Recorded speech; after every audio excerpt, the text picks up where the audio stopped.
Bonjour. Enchantée. Je suis le pasteur Kwon Gwandam de l'église de Milan.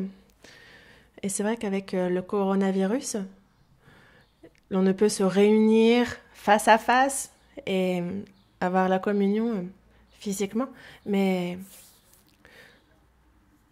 je remercie Dieu pour cette occasion, cette opportunité qu'il nous donne de pouvoir avoir quand même cette communion en ligne. Et qu'à travers ce temps de communion, nous puissions connaître mieux la volonté de Dieu et que devant Dieu, nous puissions recevoir la force et la consolation. J'aimerais que ce soit un temps précieux pour ça. Prions et communion par la parole. Prions. Bien notre Père, toi qui es plein d'amour et de grâce, tu nous as sauvés, tu nous as donné la vie éternelle et nous te remercions.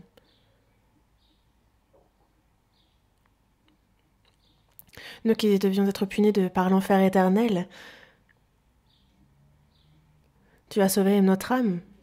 Et pour cela, c'est Jésus qui est venu sur cette terre, qui s'est chargé de tous nos péchés, et qui, par le sang qu'il a versé sur la croix, a pardonné tous nos péchés. Et c'est ce grand amour, cette grande grâce pour laquelle nous te remercions. Avec le coronavirus, nous ne pouvons nous réunir et avoir la communion, mais c'est en ligne que tu nous permets de communier. Merci d'être toujours avec nous.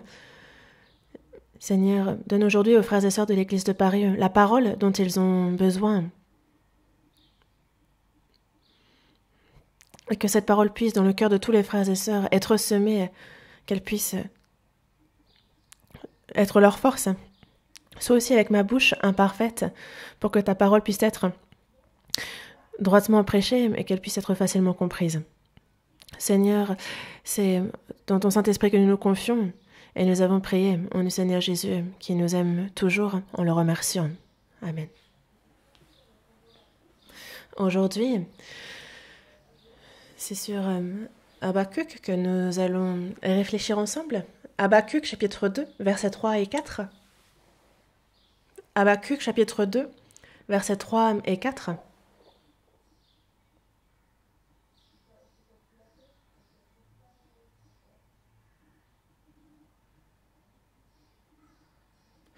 Habakkuk, chapitre 2, versets 3 et 4. Je vais lire. Car c'est une prophétie dont le temps est déjà fixé. Elle marche vers son terme, et elle ne mentira pas. Si elle tarde, attends-la, car elle s'accomplira certainement. Voici, son âme s'est enflée, elle n'est pas droite en lui, mais le juste vivra par sa foi.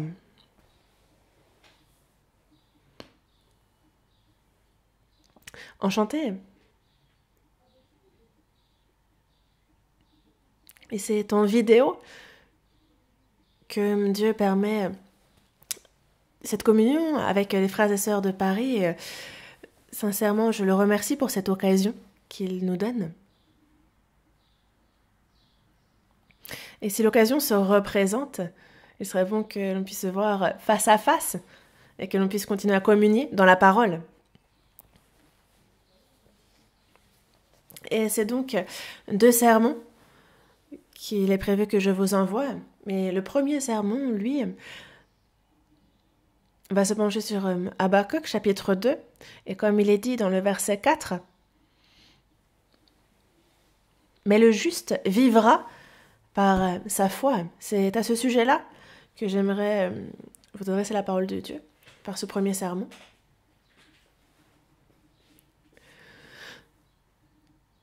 Ce verset, vous savez que dans le Nouveau Testament, on le retrouve à 3 reprises, dans Romains, Galates et Hébreux. Et lorsque on cite ce passage, la signification est légèrement différente à chaque fois. C'est pour cela que ce verset apparaît en tout 4 fois dans la Bible.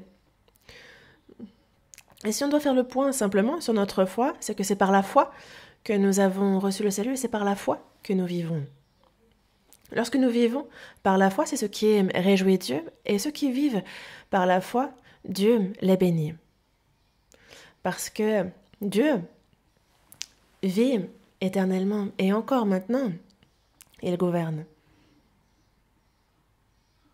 C'est pour cela que, après avoir reçu le salut par la foi, nous croyons aux promesses de Dieu et nous vivons avec la foi, et c'est un point crucial.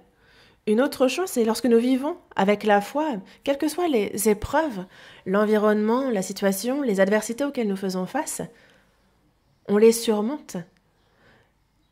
Et alors, on a la paix dans notre cœur par la foi. Et c'est ce que nous enseigne Habakkuk. Je vais faire un petit résumé simple du livre d'Habakkuk. Donc, le livre d'Habakkuk a été écrit par le prophète du même nom. Et ce prophète était prophète du royaume de Juda au sud. Et il a œuvré peu après le prophète Ésaïe, de moins 612 à moins 605 avant Jésus-Christ, à peu près, durant 7 ans. Et le livre d'Habakkuk parle du jugement et de la destruction que connaîtra Israël pour le royaume de Juda au sud par Babylone. On prophétise sur l'invasion de l'empire babylonien. Et c'est pour cela que, avant même que le royaume de Juda du sud ne soit détruit, on prophétise sur sa destruction. Et donc le livre a été écrit avant la première invasion par Babylone. Et en fait, la structure de ce livre, c'est qu'on a les questions du prophète pour Dieu et on voit les réponses de Dieu à ces questions. 2 questions, 2 réponses. Et ça, c'est pour le chapitre 1 et le chapitre 2.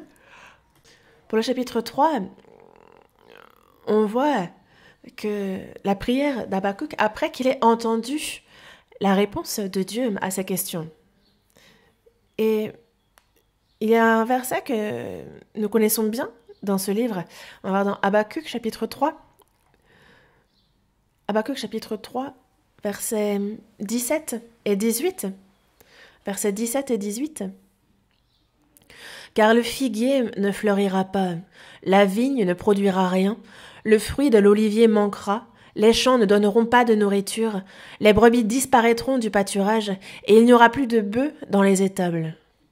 Toutefois, je veux me réjouir en l'Éternel, je veux me réjouir dans le Dieu de mon salut.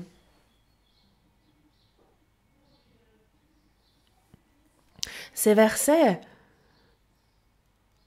sont des versets que Dieu adresse au peuple du royaume de Juda avant sa destruction. Car c'est l'empire babylonien, cet empire cruel, qui sera utilisé pour le jugement du peuple de Juda, ce peuple retors. Et le prophète Habakkuk nous montre ici son cœur, nous montre ici sa confession de foi. Et même s'il n'y a plus rien, lui-même dit vouloir se réjouir en l'Éternel, se réjouir dans le Dieu de son salut. Ainsi, le livre d'Habakkuk se clôt. Je m'arrête ici pour le court résumé de ce livre et je vais entamer ce que j'ai préparé pour vous aujourd'hui. Le juste vivra par la foi. Il y a plusieurs versets qui reprennent et qui citent ce passage, et c'est sur ce verset que nous allons nous arrêter aujourd'hui, que nous allons tirer un enseignement et réfléchir aussi. Dans le Nouveau Testament, c'est à 3 reprises qu'on voit écrit « Le juste vivra par la foi ». Et en se focalisant sur ces versets-là, nous allons voir en quoi cela consiste de vivre par la foi. Nous allons examiner ça un à un. Commençons par Galates, chapitre 3. Galates, chapitre 3. Galates, chapitre 3. Verset 11. Galates, chapitre 3, verset 11.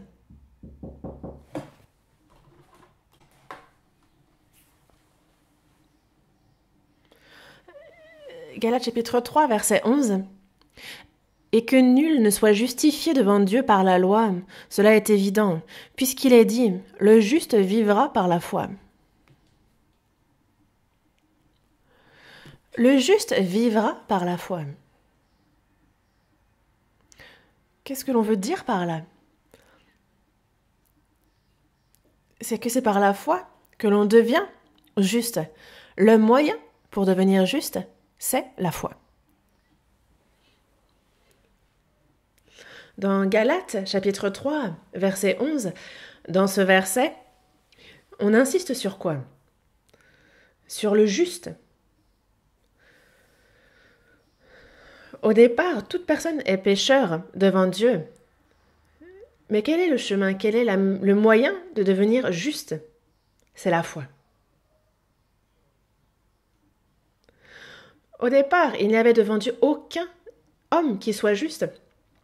Romains, chapitre 3, verset 23, il dit que tous ont péché et sont privés de la gloire de Dieu.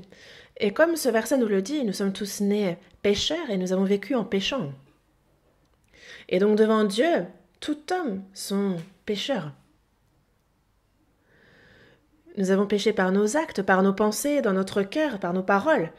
Et si nous mourons, nous sommes voués à l'enfer. Et c'est un tel pécheur qu'il faut qu'il devienne juste pour pouvoir entrer dans le royaume de Dieu. Mais alors, quel est le moyen pour qu'un pécheur puisse devenir juste? C'est la foi.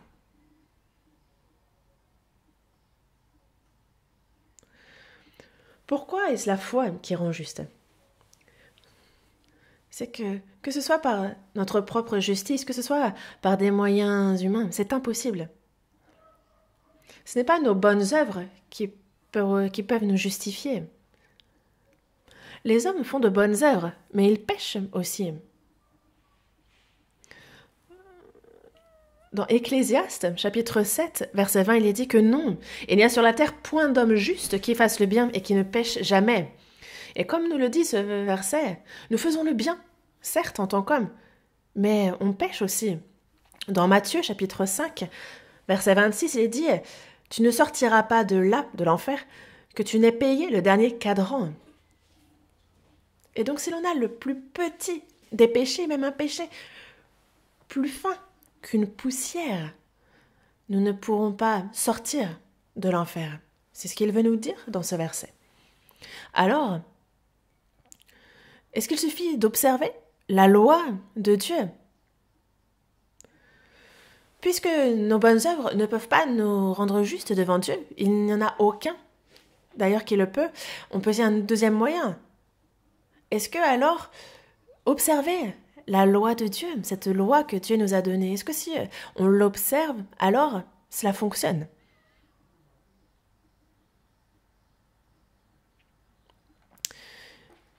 Si observer la loi de Dieu faisait de nous des justes, alors il faudrait faire comme écrit dans le verset 10.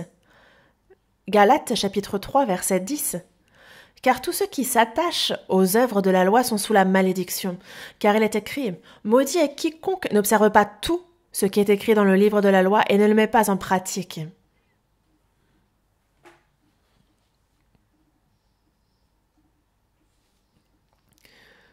Ceux qui s'attachent aux œuvres de la loi, on voit à quel point est-ce qu'ils doivent s'y attacher. On voit qu'il faut qu'ils observent tout ce qui est écrit, et toujours. Alors, l'on pourrait devenir juste devant Dieu. Ainsi, l'on ne peut pas, ne serait-ce même qu'une seule fois, se mettre en colère, on ne peut pas mentir, ne serait-ce même qu'une seule fois. On ne peut haïr personne, pas même une seule fois. La loi de Dieu fait qu'il nous faut observer tout ce qui est écrit dans le livre de la loi. Depuis la naissance jusqu'à notre mort, l'on ne peut, et il y a d'exception pour personne, ne pas observer toute sa parole. Si on observe donc à 100% la loi de Dieu, alors l'on pourrait être justifié. Mais est-ce qu'il y a une telle personne? Il n'y en a pas un seul. Surtout que nous sommes nés avec un cœur tortueux et méchant par-dessus tout. Nous sommes nés pécheur. Et un tel pécheur, comment pourrait-il observer à 100%, entièrement, de manière intégrale, la loi de Dieu? C'est impossible. Et c'est pour cela que Dieu a vu que c'était impossible à l'homme, et il a fixé un moyen pour rendre cela possible. Et il nous l'a fait connaître. Et ce moyen-là, c'est la foi. En quoi croyez-vous? Est-ce que c'est en vous que vous avez confiance? Est-ce que c'est en Dieu? En quoi croyez-vous? Ce qui est important, c'est ce en quoi on croit, en qui nous croyons. En quoi croyez-vous? En qui? Jésus, sans péché, est venu sur terre, et c'est à ma place qu'il est mort crucifié, et que, de la tête jusqu'aux pieds, il a versé tout son sang, ce sang si précieux, et c'est par ce sang-là qu'il a éternellement pardonné mes péchés, et c'est en cela que nous croyons. Jésus, avant de mourir crucifié, nous a bien dit. Qu'a-t-il dit? Quelles sont ses dernières paroles? Tout est accompli. C'est par le sang de Jésus que mes péchés ont été éternellement pardonnés. Et nous croyons en ce fait. Nous croyons en ce que tout est accompli. Jésus, qui est sans péché, pourquoi a-t-il fallu qu'il meure sur la croix? C'est pour mes péchés qu'il est mort. C'est pour mes péchés, c'est pour me sauver que Jésus est mort. Et nous croyons en ce fait-là dans notre cœur. S'il arrivait que j'ai observé la loi, j'ai fait de bonnes œuvres, et que alors je puisse aller dans le royaume de Dieu, pourquoi Jésus serait-il venu sur terre? Pourquoi aurait-il été crucifié? Pourquoi aurait-il fallu qu'il souffre autant? C'est inutile, n'est-ce pas? Mais c'est parce que cela m'est impossible que Jésus est venu et qu'il est mort. Et c'est pour cela que Jésus a accompli le salut sur la croix, et c'est par la foi en cela que l'on reçoit le salut.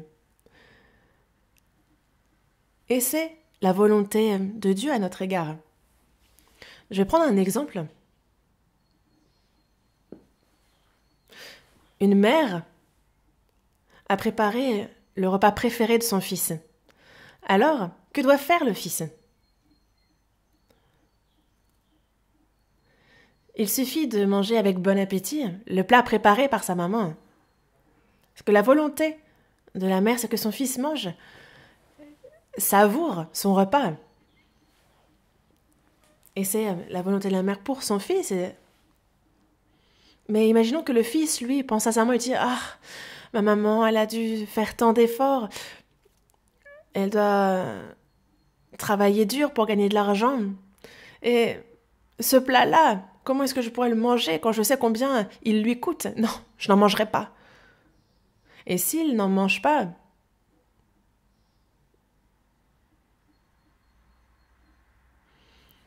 alors, est-ce que c'est de la piété filiale vis-à-vis de sa maman? Est-ce que c'est pour sa maman qu'il l'a fait finalement? Non, c'est finalement un grand péché vis-à-vis de sa mère. Et c'est la même chose pour nous. Nous ne pouvons pas par nous-mêmes devenir justes. Nous ne pouvons pas nous sauver.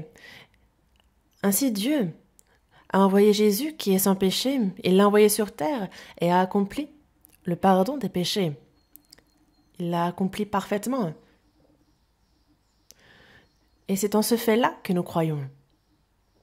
Ça, c'est accomplir la volonté de Dieu. C'est ce que Dieu veut pour les pécheurs. Et c'est la foi sur laquelle il pose ses regards. Et c'est ce qui fait qu'il reconnaît la personne. C'est cette foi qui fait que Dieu reconnaît la personne comme juste. La foi en ce que Jésus a fait sur la croix. La foi en ce qu'il a accompli pour le salut sur la croix. Dieu regarde la foi. Et c'est alors qu'il reconnaît la personne comme juste. Et pour aller plus loin, il le prend pour son enfant, comme son fils. Ouvrons la Bible à Galates, chapitre 3, verset 26. Galates chapitre 3, verset 26. Chapitre 3, verset 26. Car vous êtes tous fils de Dieu par la foi en Jésus-Christ.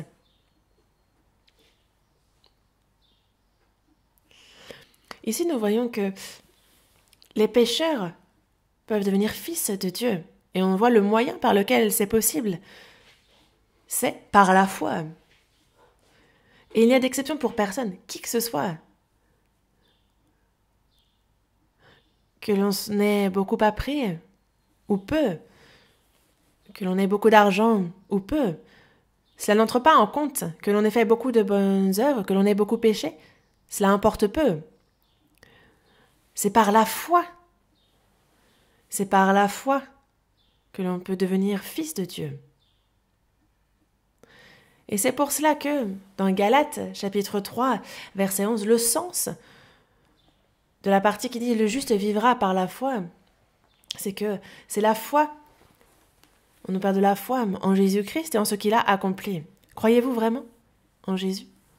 En Jésus-Christ? La foi fait. C'est le moyen pour que l'on puisse être juste devant Dieu.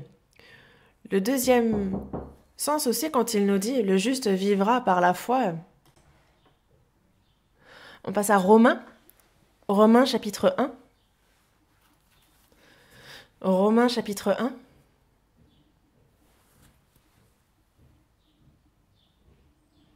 Romains chapitre 1, verset 17.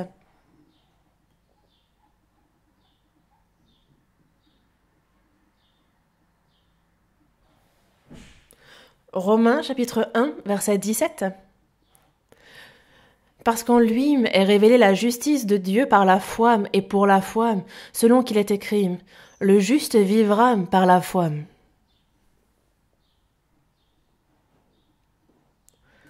Cet évangile, en lui, l'évangile, donc en Jésus, c'est révélé la justice de Dieu, ce qu'il fait. C'est en l'évangile qu'est révélée la justice de Dieu. Mais quelle est cette justice? C'est que Jésus a été envoyé sur cette terre, lui qui est sans péché. Et c'est par Jésus que les péchés de l'homme ont pu être pardonnés et réglés et que les hommes peuvent être justes. C'est là la justice de Dieu. Mais ici, c'est par la foi et pour la foi. Que peut bien signifier ce passage? On nous parle deux fois de la foi. Et la première fois dont on nous parle, c'est la foi du salut. C'est par la foi que nous avons été justifiés. C'est de cette foi du salut dont on parle, cette foi qui me donne la vie. Et la seconde fois, on a par la foi et pour la foi. Quelle est cette foi dont on parle? Cette deuxième foi dont on parle ici est une foi qui se confie en Dieu. C'est une foi qui, justement, se confie en Dieu, qui s'appuie sur lui. Par la foi et pour la foi. On passe de la foi qui nous a sauvés. On avance vers une foi qui s'appuie en Dieu, qui se confie en lui. C'est ce que cela signifie. Le juste vivra par la foi. Comme il est écrit dans Romains chapitre 1, verset 17, le sens de ce passage est que ceux qui ont reçu le salut par la foi, ceux qui sont désormais justes, le moyen pour eux de vivre dans ce monde n'est autre que la foi. Ainsi, quel est le moyen pour le juste de vivre dans ce monde? C'est la foi. S'il arrivait qu'un juste ne vive pas par la foi, alors il y aura forcément des problèmes. Et s'il continue jusqu'au bout, ce sera de gros problèmes. Il faut vraiment vivre par la foi. Mais en quoi cela consiste-t-il de vivre par la foi? On va vérifier ça par le livre d'Habakkuk. Habakkuk chapitre 1. Habakkuk chapitre 1.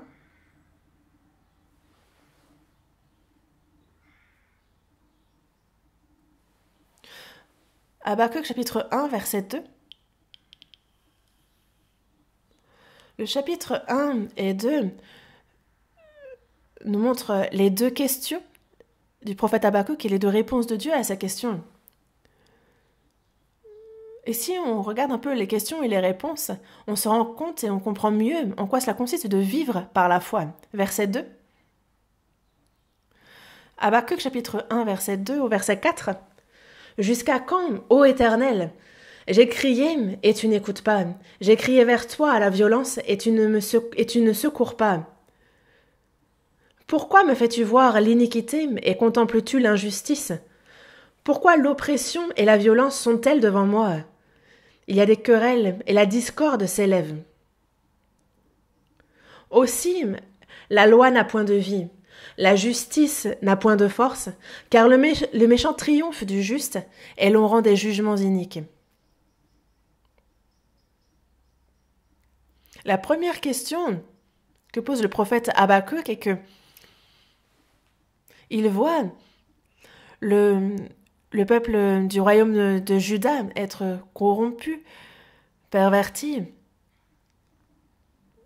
Et pour faire, si on veut parler plus simplement, on pourrait dire que il a demandé à Dieu, il dit, mais c'est eux qui vivent étant méchants. Est-ce qu'il ne faudrait pas les punir? Est-ce qu'il ne faudrait pas les gronder?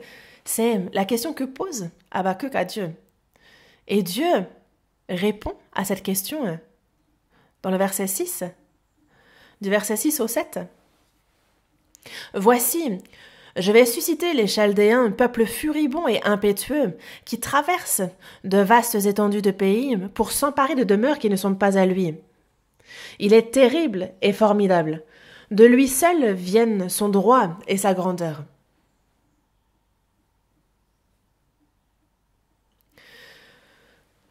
Du verset 5 au verset 10, on voit les réponses de Dieu aux questions que pose le prophète Habakkuk.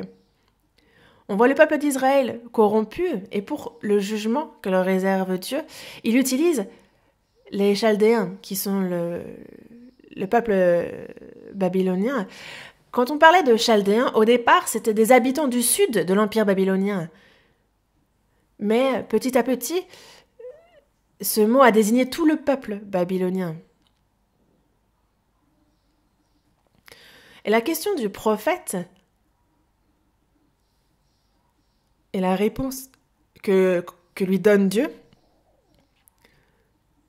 en fait, si on veut simplifier la réponse de Dieu, on voit dans le verset 6 et 7 la réponse de Dieu.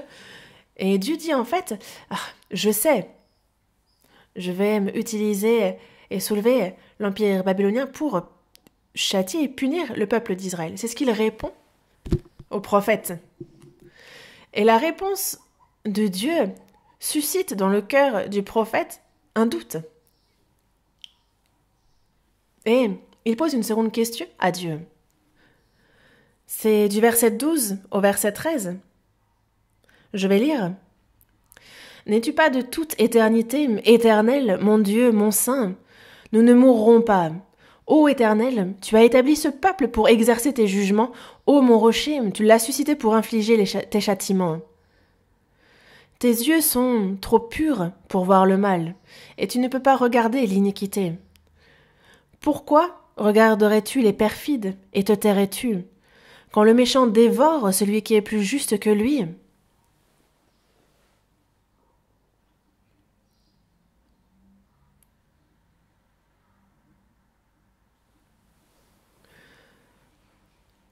La seconde question du prophète Habakkuk apparaît dans ces versets.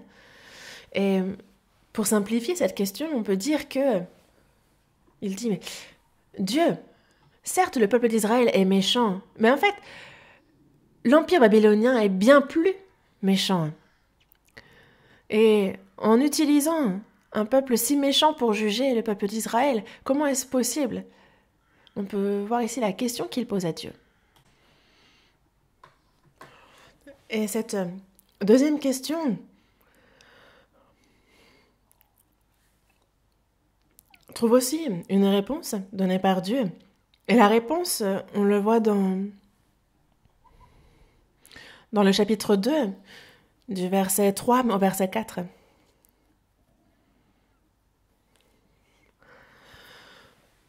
Habakkuk chapitre 2 verset 3.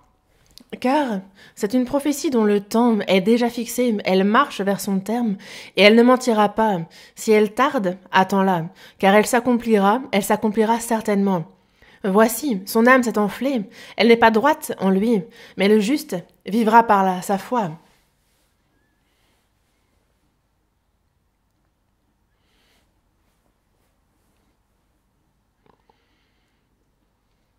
Dieu nous parle d'une prophétie. Il nous parle de cette prophétie concernant le châtiment qu'il réserve à Babylone, dont le temps est déjà fixé. Elle marche vers son terme. Il parle donc de ce châtiment qui attend Babylone, qui ne tardera pas. Elle s'accomplira certainement. Dieu dit qu'il châtiera forcément, certainement, le peuple de Babylone. Et il dit si elle tarde, attends-la. Le prophète Habakkuk doit attendre que Dieu passe à l'action. Il faut attendre, car elle s'accomplira certainement. Et il assure donc qu'il châtiera le peuple de Babylone. Et dans le verset 4, il dit « Voici son âme s'est enflée, elle n'est pas droite en lui, mais le juste vivra par sa foi. » Qu'est-ce qu'il entend par là? Ici, Dieu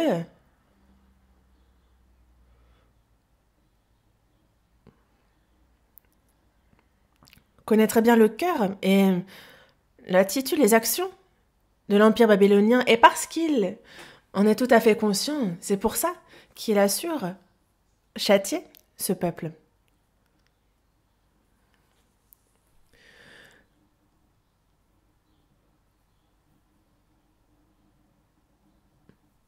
Mais ce que Dieu ici adresse au prophète Habakkuk, c'est quelle attitude lui, il doit avoir face à ce qui se passe. Il dit bien, le juste vivra par sa foi. Que veut-il dire ici? Il entend par là que c'est Dieu qui jugera le peuple de Babylone. Le prophète de Habakkuk, lui, ça ne relève pas de son domaine, c'est la part de Dieu. Le jugement de Babylone par Dieu, c'est lui qui le fera lui-même. Mais toi, crois en ma parole et vis selon elle. C'est ce qu'il entend par ici, par là. Et c'est lorsque l'on vit par la foi que, quoi qu'il arrive, on peut justement continuer. Mais le juste vivra par sa foi. C'est ce qu'il entend ici par là. Du verset 5 au verset 19, on voit Dieu qui projette de juger Babylone et il prophétise sur ce jugement. Dans le verset 6, Habakkuk chapitre 2 verset 6, ne sera-t-il pas pour tous un sujet de sarcasme, de raillerie et d'énigme? On dira « Malheur à celui qui accumule ce qui n'est pas à lui ». Il y aura donc malheur pour le peuple de Babylone. On voit dans le verset 9 « Malheur à celui qui amasse pour sa maison des gains iniques afin de placer son nid dans un lieu élevé pour se garantir de la main du malheur. » Dans le verset 12 «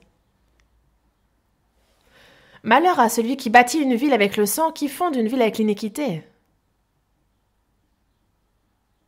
Et dans le verset 15 « Malheur à celui qui fait boire à son prochain, à toi qui verses ton outre et qui l'enivre afin de voir sa nudité. »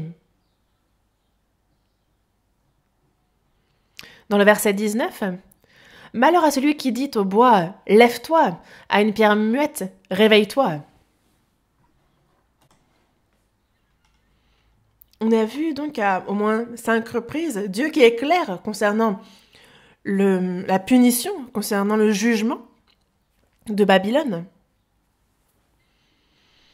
Et dans le verset 20, dans le chapitre 2, verset 20, l'Éternel est dans son saint temple, que toute la terre fasse silence devant lui.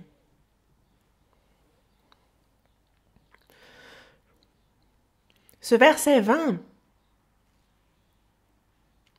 est Dieu qui s'adresse au prophète Habakkuk. Et que dit-il? Que toute la terre fasse silence devant lui. L'Éternel est dans son temple. Le temple, c'est là où Dieu demeure. On parle ici des cieux.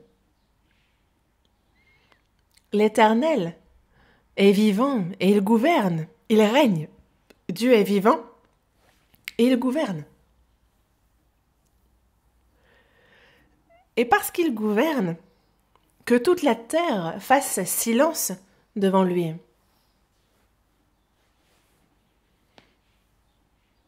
Mais ce n'est pas seulement dans le livre d'Habakkuk. Il s'adresse ici à toute personne qui douterait de son règne. Il dit être vivant. Il dit être celui qui dirige l'histoire de l'humanité. Et il demande à ne pas se soucier de son règne, mais d'être silencieux devant lui. Et que dit-il de plus au prophète? Il dit que le juste vivra par sa foi. Et donc il y a des choses à confier à Dieu, qui est celui qui règne. Et il nous faut avoir la foi pour vivre en silence devant lui. Et c'est ce que Dieu, c'est la méthode que Dieu nous montre pour, et qu'il considère comme la meilleure pour que l'on puisse dire que l'on vit droitement devant lui. Et quelle que soit la situation dans laquelle nous sommes, il arrive très souvent que cela soit loin de ce que l'on ait pu imaginer. Parfois, c'est même le contraire même de ce que nous avions prévu. Ça nous arrive même souvent. On peut faire face aussi à des situations incompréhensibles et dont on ne connaît ni la solution ni la réponse. Et quand on vit ces moments-là, Dieu ne va pas forcément répondre à cette personne. Mais de quoi a-t-on besoin à ce moment-là? C'est la foi, justement. La foi. Mais croire en quoi? Au fait que Dieu est vivant et qu'il est celui qui règne sur toute la terre, qu'il est celui qui gouverne, que ce soit la terre, que ce soit l'Église et chacun d'entre nous. C'est croire en cela. Dans le verset 20, il est dit « L'Éternel est dans son saint temple, que toute la terre fasse silence devant lui. » Dieu est vivant. Et réellement, même si nous ne le voyons pas, si l'on croit vraiment au fait qu'il règne, qu'il est celui qui gouverne, alors même si nous sommes face à une situation incompréhensible, alors nous aurons foi en lui et nous pourrons avancer vers lui. On pourra alors se tenir en silence devant lui. Voyons dans le psaume 103. Psaume 103.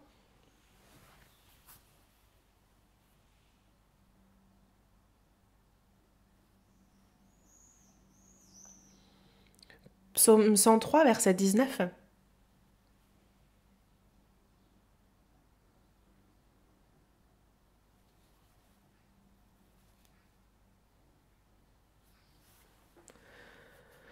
L'Éternel a établi son trône dans les cieux, et son règne domine sur toute chose. L'Éternel a établi son trône dans les cieux, et c'est pour cela qu'il est immuable, et son règne domine sur toute chose. On voit bien qu'il est donc celui qui gouverne.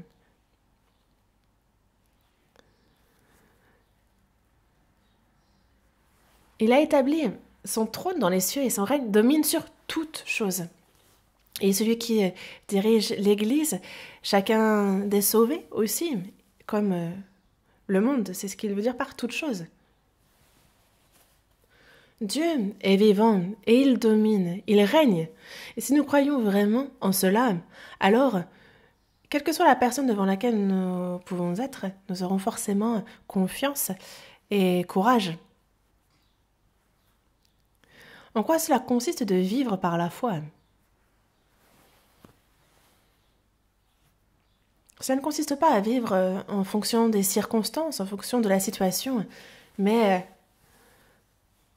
de vivre selon la parole du Dieu vivant, du Dieu qui règne.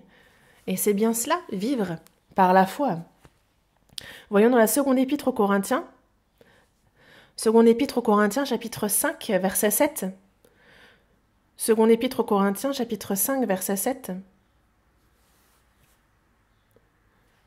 Seconde épître aux Corinthiens, chapitre 5, verset 7. Car nous marchons par la foi et non par la vue.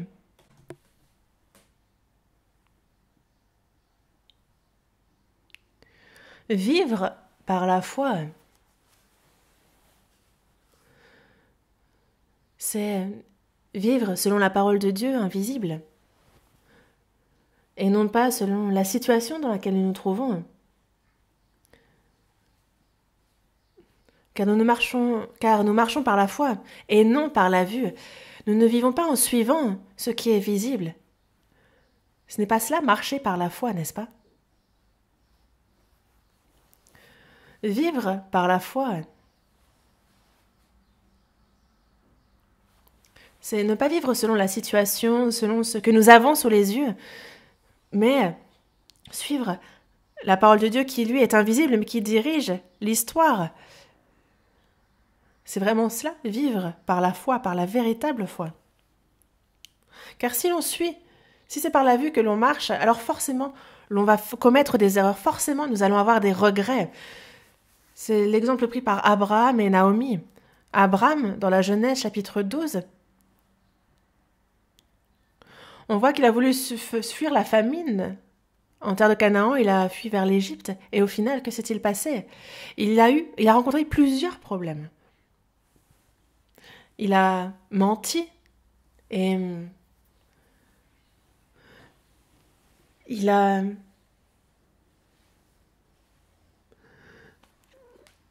fait que sa propre femme se trouve dans une situation dangereuse, risquant de devenir femme du roi. Et c'est Dieu qui leur a permis d'éviter ces problèmes.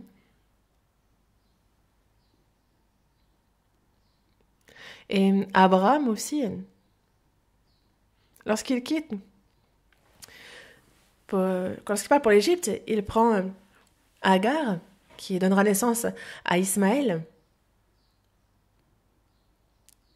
Et quand Isaac naît, il le maltraite. Et c'est d'Ismaël que descendent les peuples arabes. Et encore maintenant, la relation Israël et peuple arabe est compliquée et ils se battent. Et quel est le point de départ de ce conflit ? C'est justement Abraham qui a fui la famine et qui part pour l'Égypte. C'est bien le début justement de ce conflit, de cette guerre.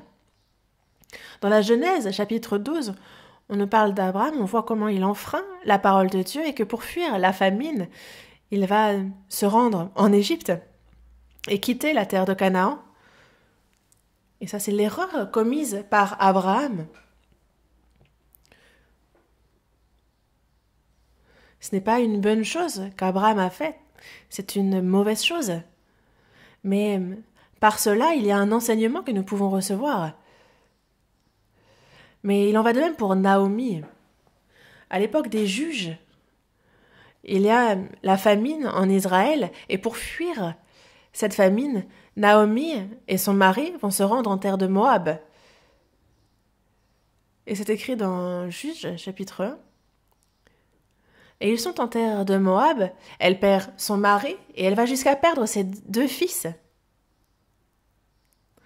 au final, elle est donc dans la souffrance, elle est diminuée et elle va rentrer en Israël.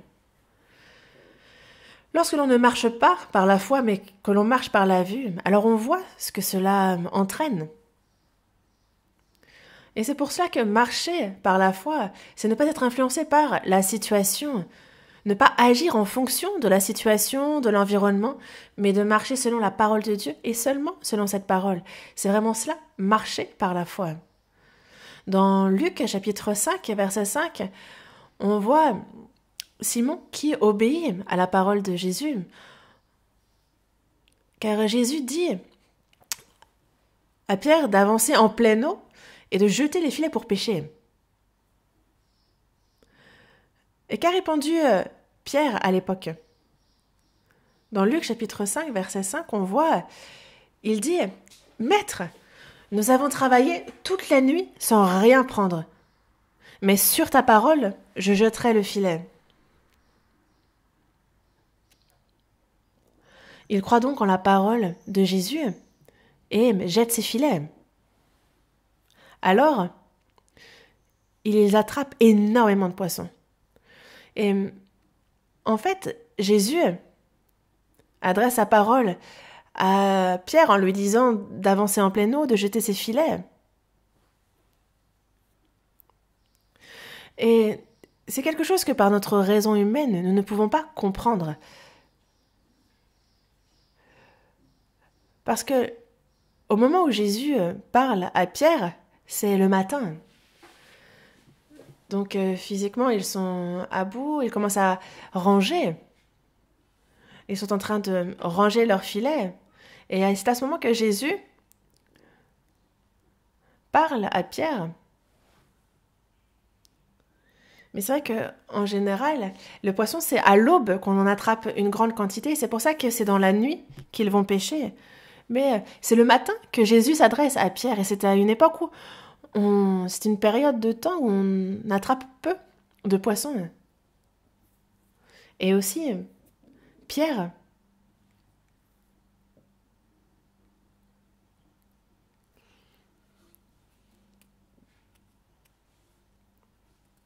c'est le soir, la veille, qu'il a déjà jeté ses filets, qu'il a essayé de pêcher, mais il n'a attrapé aucun poisson. Et alors qu'il n'a aucune prise, on lui dit de retourner en pleine mer et de pêcher. Et donc, c'est certes un sujet d'incompréhension, mais Pierre n'a pas suivi ni sa pensée, ni son expérience, ni la situation qu'il avait sous les yeux. Ce n'est pas ça qu'il a suivi, mais c'est selon la parole de Jésus, à laquelle il croit. C'est à cette parole-là qu'il s'accroche, c'est sur elle qu'il s'appuie. Et c'est selon sa parole qu'il va jeter ses filets. C'est lorsque il suit la parole du Seigneur, c'est alors qu'il pêche beaucoup de poissons. C'est lorsque l'on croit et que l'on obéit qu'alors on peut vraiment voir s'accomplir l'œuvre de la bénédiction de Dieu. Est-ce que ce n'est pas ça la véritable foi? Et il a bien dit, j'ai travaillé toute la nuit sans rien prendre. Donc, de ma propre expérience, j'ai fait tout ce que j'ai pu. Je n'ai rien pris. Mais je ne vais pas m'appuyer sur mon expérience, sur ma pensée. C'est en la parole de Dieu que je vais croire et je vais obéir. Et on avance. Et c'est à ce moment-là qu'il y a la bénédiction de Dieu qui se manifeste. La véritable foi ne s'appuie pas sur notre pensée, sur notre expérience. Ce n'est pas selon la situation, cela n'évolue pas selon les circonstances.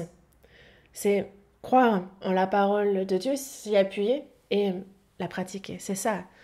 C'est vraiment ça, la foi. Et si l'on a la véritable foi vis-à-vis de Dieu, alors même dans une situation compliquée, dans une situation de détresse, alors l'on peut se réjouir en notre Dieu et vivre avec joie. Dans Habakkuk chapitre 3, on voit que déjà dans le verset 1 et 2, on voit les questions et les réponses du prophète et de Dieu. Et après avoir écouté les réponses de Dieu. Il a restauré son cœur. Ça a vraiment ravivé son cœur. Et dans le chapitre 3, on voit la prière qu'il adresse ensuite à Dieu.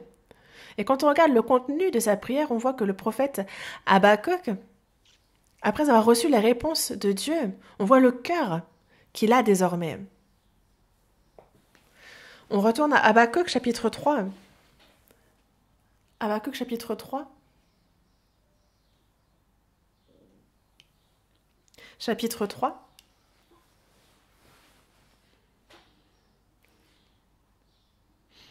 Je vous ai dit que ce chapitre 3 parlait de la prière du prophète.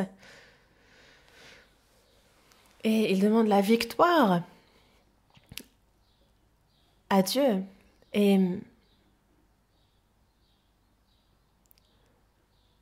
on voit aussi la louange qu'il adresse à Dieu sur sa victoire certaine. Car Dieu est vainqueur. On voit quelle est désormais son attitude vis-à-vis de Dieu. Et quelle doit être la nôtre. On voit ici son attitude et la confession qu'il fait. Dans le verset 17 et 18, mais on commence par le verset 16.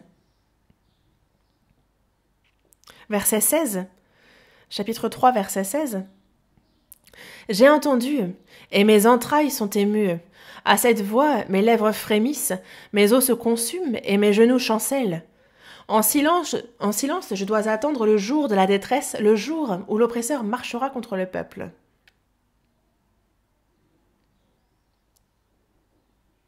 Ce verset est que, à cause de son péché, le royaume de Juda est dans la souffrance, dans la peine, dans la détresse, dans la crainte.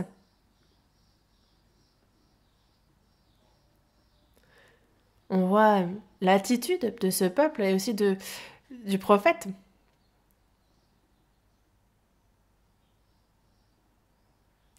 Et il dit bien justement le jour où l'oppresseur marchera contre le peuple oppresseur, c'est ici Babylone, ce peuple qui a été soulevé pour châtier Israël. C'est vrai qu'il y a ce jour de détresse, il y a ce jour de souffrance à cause de cet oppresseur, mais le jour où l'oppresseur marchera contre le peuple, on voit ce que le prophète confesse, quelle est sa foi, dans le verset 17. « Car le figuier ne fleurira pas, la vigne ne produira rien, le fruit de l'olivier manquera, les champs ne donneront pas de nourriture, les brebis disparaîtront du pâturage, il n'y aura plus de bœufs dans les étables. » En fait, quel contexte est ici, en fait? On pourrait dire, pour ce verset, que dans le verset 16, il a écouté et il voit bien que ils sont juste à l'approche d'une guerre. Ils sont juste avant qu'une guerre n'éclate.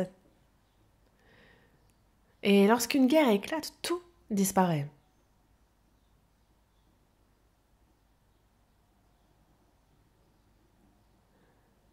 Le figuier ne fleurira pas, la vigne ne produira rien, le fruit de l'olivier manquera, les champs ne donneront pas de nourriture, les brebis disparaîtront du pâturage et il n'y aura plus de bœufs dans les étables. Quand il y a la guerre, tout disparaît. Tout disparaît en temps de guerre.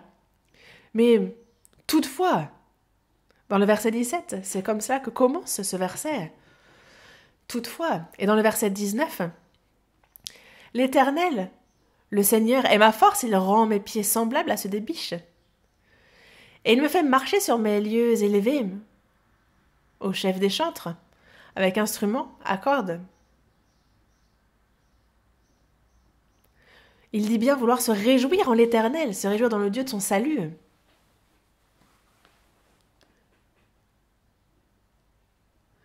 C'est ici l'attitude, le cœur, la confession que fait le prophète Habakkuk. Dans le verset 19, il nous dit que l'Éternel, le Seigneur, est sa force.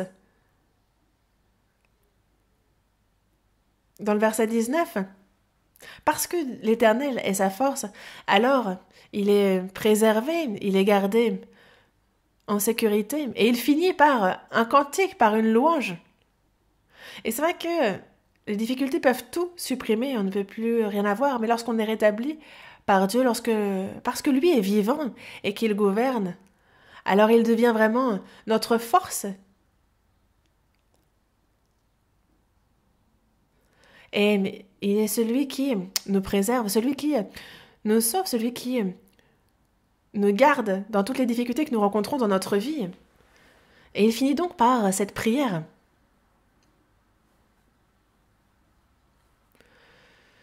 Et lorsqu'on le retrouve dans la détresse, comment pouvoir surmonter cela?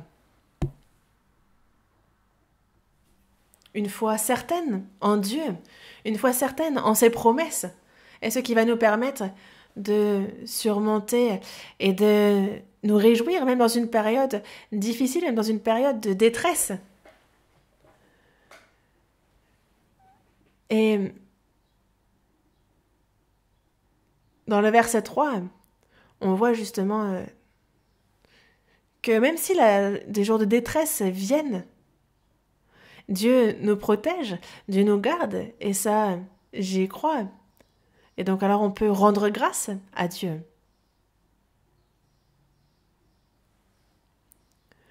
Une foi certaine en Dieu, en ses promesses.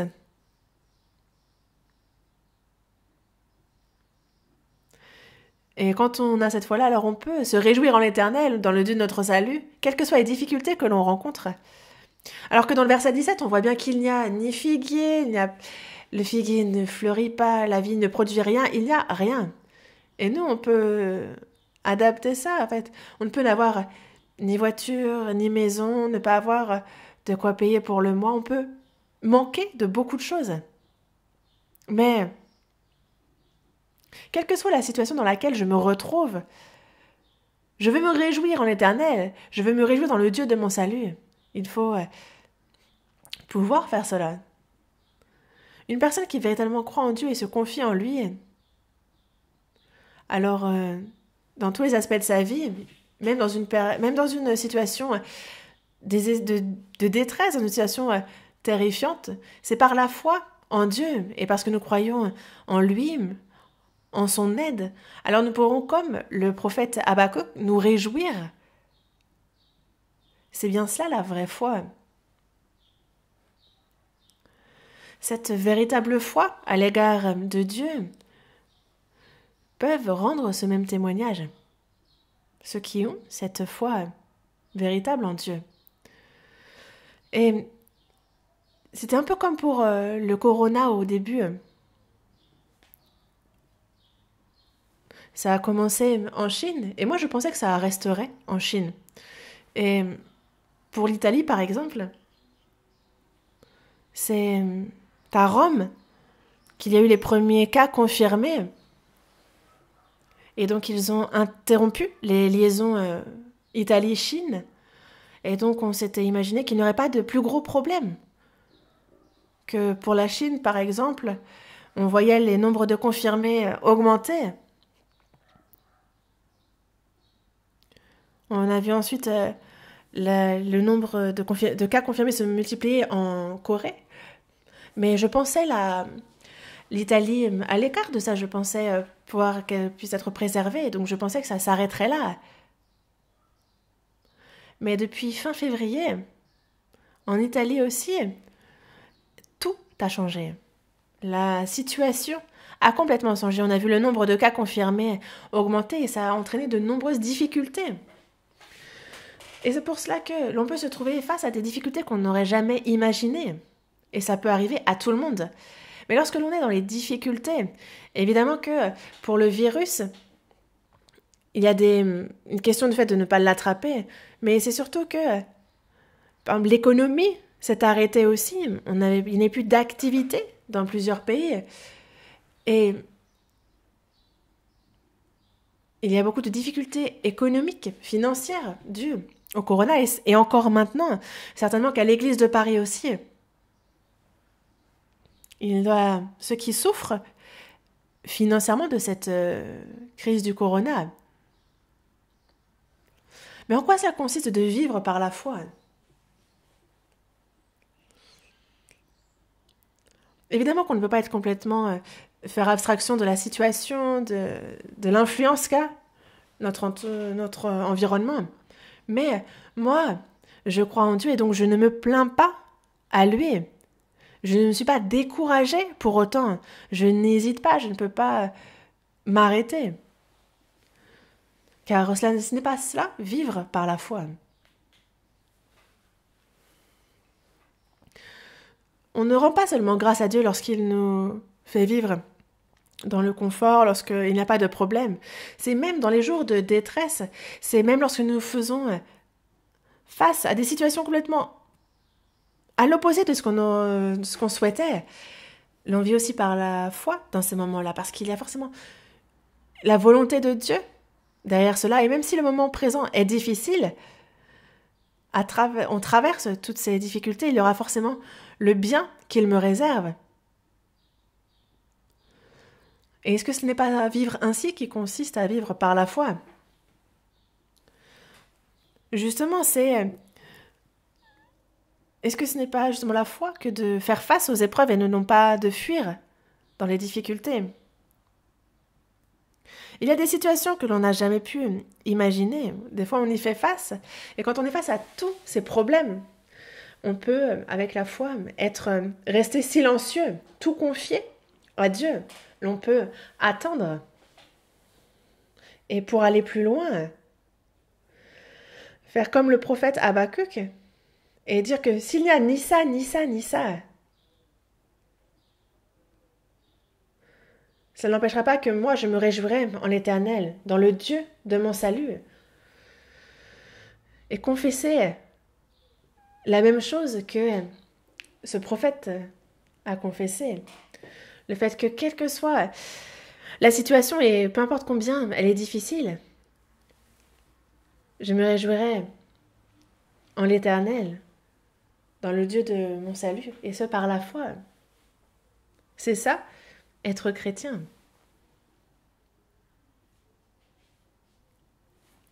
Et si l'on vit par la foi, alors quelles que soient les montagnes, quelles que soient les épreuves que l'on rencontre, on les surmonte. Et au final, c'est les bénédictions de Dieu que nous recevons. Et le troisième verset où l'on voit justement qu'il est dit « Le juste vivra par la foi », et on va voir sa signification dans Hébreux chapitre 10. Hébreux chapitre 10. Hébreux chapitre 10, verset 38. Hébreux chapitre 10, verset 38. Et mon juste vivra par la foi, mais s'il se retire, mon âme ne prend pas plaisir en lui.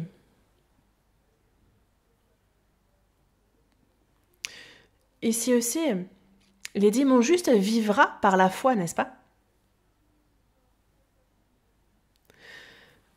Mon juste vivra par la foi. Ici, la signification de ce passage est que lorsque nous faisons face à de grands combats, dans les épreuves, comme dans le verset...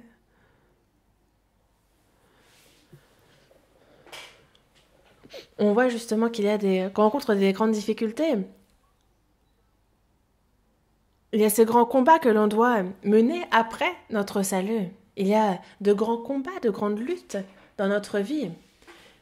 Les saints se retrouvent dans la lutte, dans les épreuves. Et quand il y a ces luttes, ces grands conflits, il nous faut vivre selon la foi, en suivant sa parole. À l'époque où ces versets ont été écrits, il y avait les persécutions romaines, les Juifs qui les persécutaient aussi.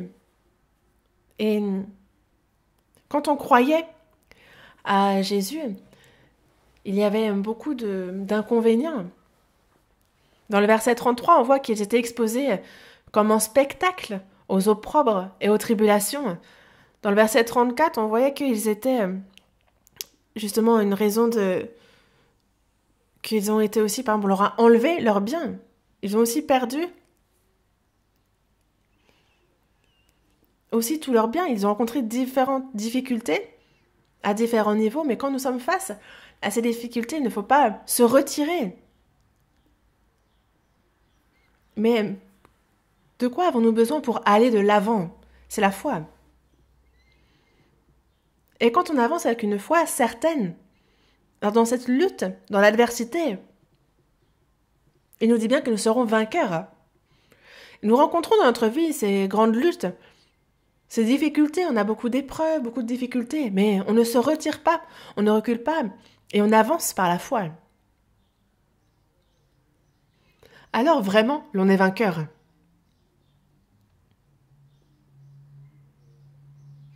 Et c'est ce qu'il nous dit dans ce passage. Dans Hébreux, lorsque l'on dit « Mon juste vivra par la foi »,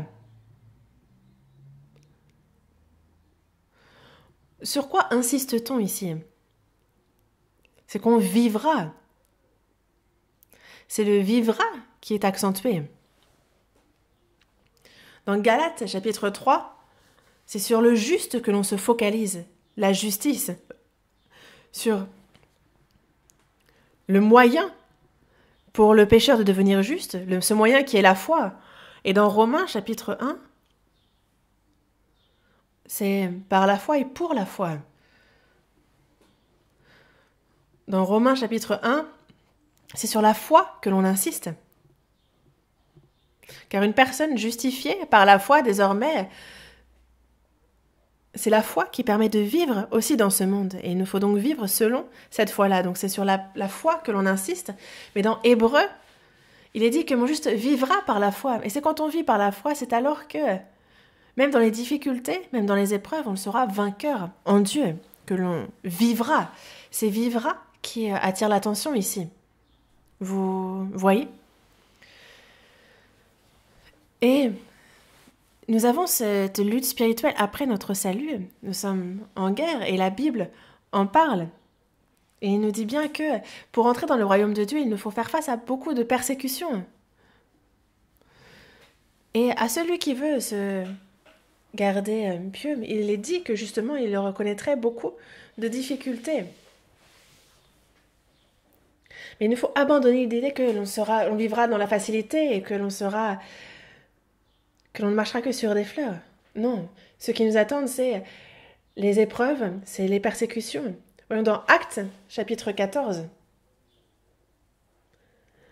Actes, chapitre 14.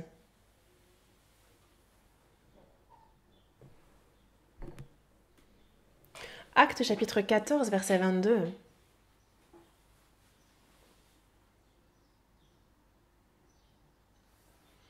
Actes, chapitre 14, verset 22.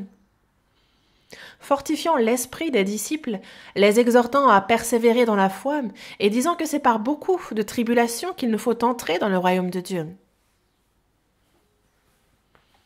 On a Paul et Barnabas qui fortifient ici l'esprit des disciples, qui les exhortent justement à persévérer dans la foi. Fortifiant l'esprit des disciples, les exhortant à persévérer dans la foi. Pourquoi fortifier l'esprit des disciples? Pourquoi les exhorter à persévérer dans la foi? Pourquoi insister sur le fait qu'il faut marcher et vivre par la foi? C'est dit juste après. Car c'est par beaucoup de tribulations qu'il nous faut entrer dans le royaume de Dieu. Jusqu'à ce que nous entrions dans le royaume de Dieu et au cours de notre vie de foi, que rencontrons-nous souvent? Ce sont les tribulations. Et ce n'est pas... Nous faisons face à beaucoup de tribulations, beaucoup de persécutions. Et il ne faut pas échouer, il ne faut pas hésiter, ne pas reculer ou nous retirer. Et pour pouvoir continuer à avancer, il faut être fortifié en esprit. On a besoin d'être de la foi, justement, qui va nous exhorter.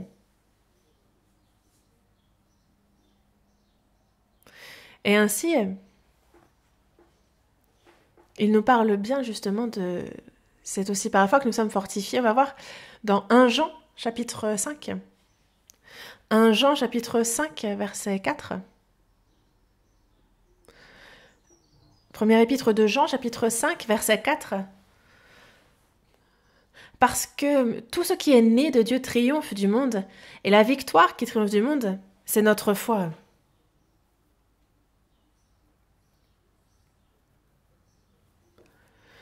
Tout ce qui est né de Dieu, donc toute personne sauvée, triomphe du monde. Les tribulations, les persécutions, les tentations, les épreuves, les difficultés que nous rencontrons, tout cela nous rencontrons dans notre vie, mais ce qui triomphe, c'est ce qui est né du Dieu. Et ce qui triomphe du monde, c'est notre foi.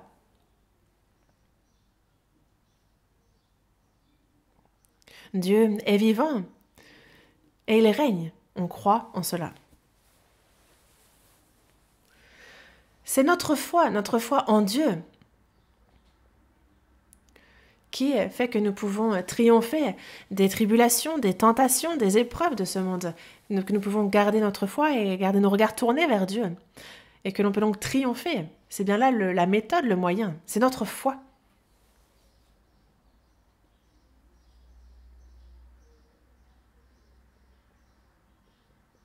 Et pour nous, à l'avenir, on a encore du temps qui nous est imparti. Nous ne savons pas quand est-ce que le Seigneur va revenir, mais jusqu'à ce qu'il revienne dans le temps qui nous est imparti.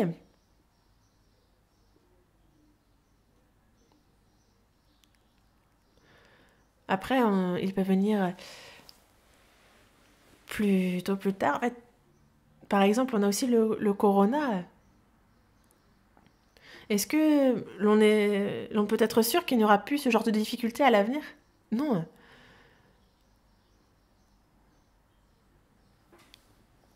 On peut même faire face à pire que le coronavirus à l'avenir. Et comme il est écrit aussi dans un proverbe, on ne sait pas ce qu'un jour peut enfanter vraiment. On ne peut pas. Et c'est l'époque à laquelle nous vivons. Nous vivons dans une situation comme nous la connaissons actuellement. Et de quoi avons-nous besoin à ce moment-là? Dans cette difficulté, de quoi avons-nous véritablement besoin? C'est la foi. Une foi qui croit en Dieu, qui s'appuie sur Dieu, et une attitude, un cœur qui vraiment s'appuie en lui. Une foi certaine en Dieu, en sa parole. Car la situation, l'environnement, cela ne pose pas problème. Dieu est vivant, il est celui qui règne, et c'est bien pour cela que la situation, l'environnement ne pose pas problème. Quel que soit le problème auquel nous faisons face, on peut être en silence, on peut aller même plus loin. On peut se réjouir vraiment en l'Éternel. Et le chemin, le moyen pour cela, c'est la foi. C'est la foi en Dieu, une foi certaine en Dieu. Et c'est vraiment elle qui nous apporte les bénédictions spirituelles. Et quand nous vivons vraiment par la foi, alors après, nous sommes bénis en Dieu. Dieu adresse des bénédictions à ceux qui vivent par la foi. Une foi certaine, jamais cette personne-là ne va échouer. Il a des difficultés dans le processus, mais une personne qui a la foi et qui s'appuie en Dieu et qui croit en lui vivra au final. Pour finir, nous allons ouvrir la Bible à Jérémie, chapitre 17. Jérémie, chapitre 17, du verset 5 au verset 8. Jérémie, chapitre 17, du verset 5 au verset 8.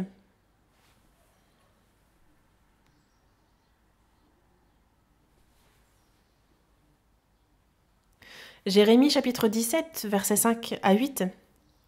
Ainsi parle l'Éternel, maudit soit l'homme qui se confie dans l'homme, qui prend la chair pour son appui et qui détourne son cœur de l'Éternel. Il est comme un misérable dans le désert, et il ne voit point arriver le bonheur. Il habite les lieux brûlés du désert, une terre salée et sans habitants. Béni soit l'homme qui se confie dans l'Éternel et dont l'Éternel est l'espérance. Il est comme un arbre planté près des eaux et qui étend ses racines vers le courant. Il n'aperçoit point la chaleur quand elle vient et son feuillage reste vert. Dans l'année de la sécheresse, il n'a point de crainte et il ne cesse de porter du fruit.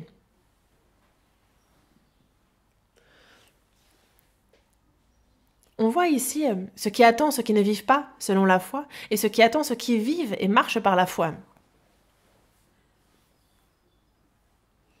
Une personne sauvée par la foi, c'est aussi par la foi qu'elle doit marcher et vivre. Et quand on marche par la foi, alors on peut vivre aidé par Dieu. Mais en quoi cela consiste de marcher dans la foi, de vivre par la foi? Dans le verset 7, il est dit « Béni soit l'homme qui se confie dans l'Éternel et dont l'Éternel est l'espérance. » C'est cela, vivre par la foi. Une personne qui ne s'appuie pas sur sa sagesse et sur sa force, qui n'est pas influencée par l'environnement, par la situation, qui ne se confie pas dans les hommes, mais en l'Éternel. Car les hommes ne sont pas des personnes sur lesquelles nous pouvons nous appuyer. Ils ne peuvent vraiment pas nous aider. Ils ne nous aident pas, car le seul qui puisse véritablement nous aider, c'est l'Éternel. Et c'est bien pour cela que il nous faut nous confier dans l'Éternel, faire de l'Éternel notre espérance. C'est en cela que consiste de vivre par la foi. Et une personne qui vit par la foi, on voit ce qui l'attend, elle sera bénie. Dans le verset 8, on nous parle de deux choses. Car on nous parle d'un arbre planté près des eaux, qui étend ses racines vers le courant, qui n'aperçoit pas la chaleur quand elle vient. Son feuillage reste vert, et dans l'année de sécheresse, il n'a point de crainte, il ne cesse de porter du fruit. Il n'a point de crainte.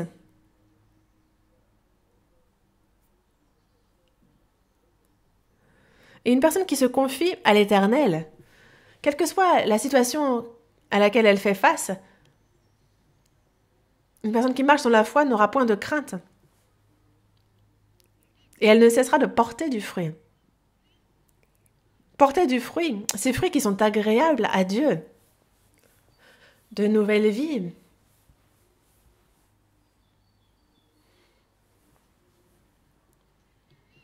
C'est cela, marcher par la foi, vivre par la foi. Et c'est pour cela que, vu que c'est par la foi que nous avons reçu le salut, c'est aussi par cette même foi qu'il nous faut vivre dans ce monde. Et alors, nous pouvons être bénis par Dieu, nous pouvons être protégés par Dieu. Et c'est de cela dont il va se réjouir, d'ailleurs, quand nous marchons par la foi. Parce que Dieu est vivant. Parce que Dieu, véritablement, il est celui qui dirige l'histoire de l'humanité. Une personne sauvée par la foi marche par la foi. Et quand elle marche par la foi, alors, elle peut vraiment être protégée et guidée par Dieu. L'homme vivra par la foi. Gravez cela dans votre cœur. Souvenez-vous-en dans ces difficultés et que ça puisse nous être utile. Nous allons terminer et prier. De notre Père qui est plein d'amour et de grâce, merci. Tu nous as sauvés et nous te remercions sincèrement pour ta parole.